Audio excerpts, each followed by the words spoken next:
Hello snowboarders of the internet, I am your host TC and today I will be reviewing the Roam Freaker. If you're interested in this board or any other of the products that I mentioned in this video, make sure you're clicking those links down in the description below, and that way you know you're getting them from a reputable dealer.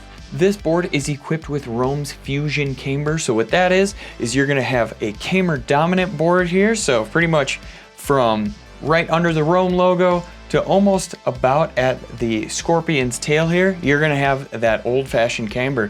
And then once you get out to the nose and to the tail, you're gonna have a tiny rocker section. So what that's gonna do is that camber section is gonna give you all of the pop, power, and drive that you're looking for, and that rocker section is gonna help it float into some powder, and it's gonna make it a little bit more maneuverable getting in and out of those turns.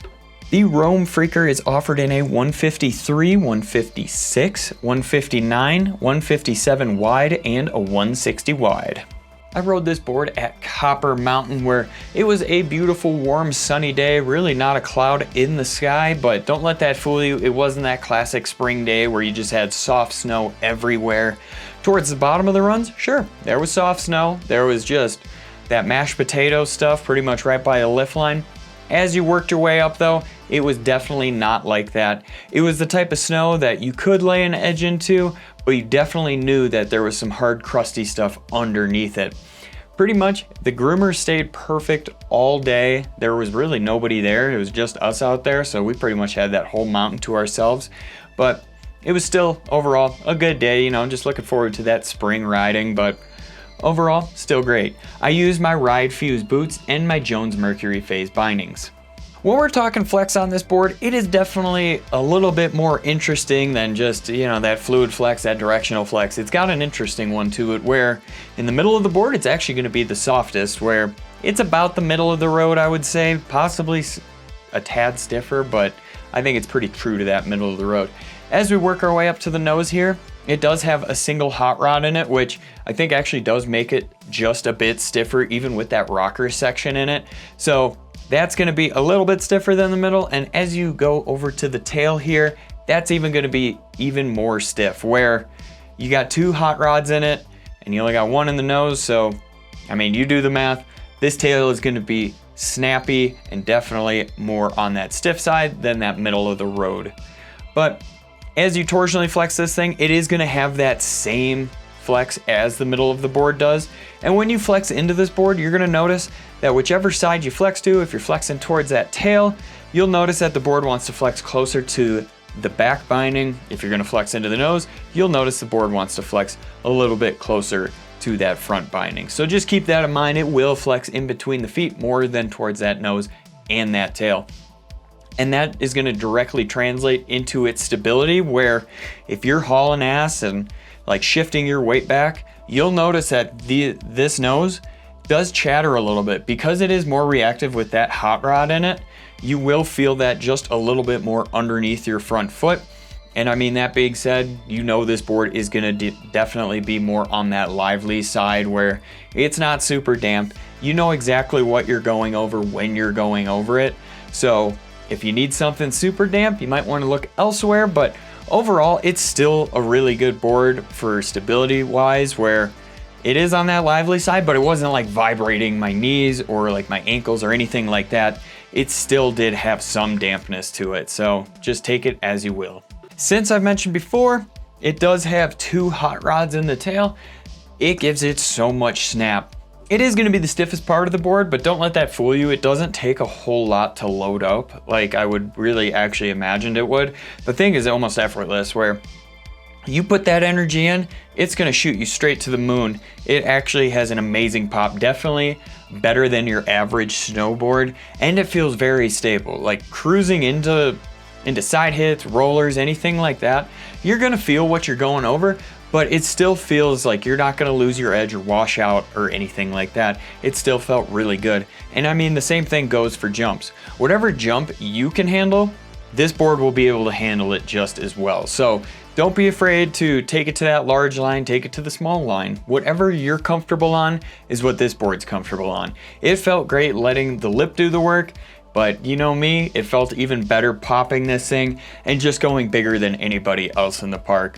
Truly, super snappy board, felt amazing, and it felt just as good on landings. Like I could put this thing down on an edge and just take the next one full speed in and not have to worry about anything. Once you set that edge, it's on it. You're not washing or getting just squirrely or loose or anything. So this thing's amazing on jumps. Feel free to pop to the moon. Since you're enjoying this video so much, you might as well like, subscribe, click that bell, and turn on those notifications so you don't miss any of our scheduled programming. You'll notice, since there is only one hot rod on the nose and there's two on the tail, it has two different feelings when you're buttering it. When you're buttering on the nose, it's not going to take quite as much effort. I would say it's still going to take some effort there. Shift those hips over that hot rod. You're going to have a way better time, where expect a little bit of pop out on that as well. It's not always going to do it, but if you load it up, it will pop out for you. As you butter on the tail, you'll notice you're putting in quite a bit more work, or at least I had to, but it still butters pretty decent. Because you do have that smaller rocker section in the tail, you can still butter on this thing without really having to put everything you got into it, shift that whole weight back and barely get that nose off the ground. It will flex more than that, but just expect for this thing to like have quite a bit of pop on the way out of those tail butters. Just because you got those two hot rods in there, this thing just wants to return back to its regular form, and that's probably going to require just a little bit of pop on the way out. So overall, it is pretty good at buttering. You're just going to have to pay a little bit closer attention to that tail than on the nose, and the same goes for when you're jibbing. So since this board is softer in between your feet, it actually holds the rail really well on board slides and all of that stuff, where when you land on this thing, it's gonna flex there and it's gonna hold really well. And even if you do land a little bit under your front foot or your back foot, it's still gonna hold you there. I noticed that when I was trying to tail press on rails and ledges, it definitely took a lot more work. Like I was fully leaned back trying to get this thing up, and it just didn't want to quite as much as I would have liked it to. But you know, your nose pressing on it, not as much work is needed there. So just keep that in mind. If you really like tail presses, just be aware that you're probably gonna have to put a little bit more work in on that back end there. The first thing I realized when I was carving this board, just warming the legs up, warming the board up, that sort of thing, is that as I started picking up speed, I gradually had to shift my weight back towards that tail. And I mean, if I was full speed large carves, that weight was pretty much on that back foot, just because of how stable this tail actually is that's where all your power is coming from. As I was doing those short carves, those medium carves, those rail approaching carves, I could keep my weight centered, no problems there. It's just as that speed picks up, that nose gets a little bit more loose, and especially because this board is softer in between your feet, it doesn't hold quite as well in between. So all that power is going to be coming from the tail. So if you're going to Euro carve this thing, just shift that weight back and you're going to be totally fine. But I mean, those setup carves for those medium setup carves, I should say, for those jumps, totally fine. You can keep that weight just totally normal. It's when you're getting over just uneven terrain and that sort of thing is when you're going to want to start shifting that weight back. Rider in mind. The rider for this board is definitely going to be more on that advanced side, and they pretty much like going everywhere. They're going to go rip some groomers in the morning when they're fresh, and then once that's all chewed up, getting just clogged with skiers in the way, then they're going to move on over to the park and absolutely destroy the jumps and the rails section. So it can be for somebody who really does everything, honestly, and that's probably what they're going to be doing on this board. If you're looking for another way to get involved in the Angry Snowboarder community, head on over to Angry Snowboarder VIP. Sure, I could explain what it is here, but we have a great video over there getting into it really in depth. I really enjoyed this board. You know, I understand why they have it in the line. Isn't my favorite board out there? No. But if somebody was like, hey, you're gonna ride Rome boards and you're only gonna ride the Freaker, I'd be like, okay, I'm not upset about that. I can do it, not a big deal. But overall, super fun board that can do really anything. But as I mentioned before, not my favorite. A little bit more dampening in it would be ideal, but overall, just super solid. It makes sense. It's got a great pop in the tail. That tail is really what makes this thing shine.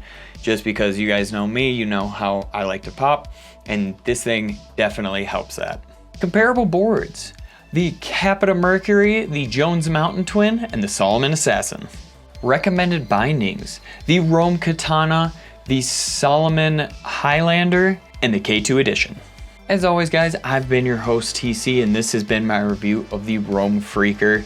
If you're just not totally sold on this board and just need to do a little bit more research, why don't you check out one of the videos for the comparable boards, and that way you know you're making an informed decision.